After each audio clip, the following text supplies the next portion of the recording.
Faly miarabanao any tokatrano any manaraka ny météo amizao androandro ny sary atsika tamin'ny zanabolana nisy ny aly izay zany amin'ny ankapobeny raha ny taty amin'ny ilany atsinanany nosina de somary mbola nalefaka ary zany tamin'ny androandroany ity fa raha-piso izy de tombanana azo heritry kelikely amizay mitoy zay ao anatiny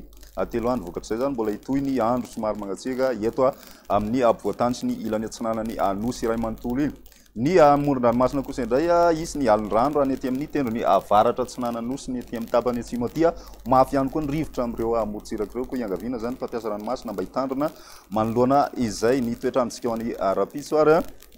isy ny rotsakorana aty amin'ny amorontsiraka atsinanana ny Nosy iray manontolo aty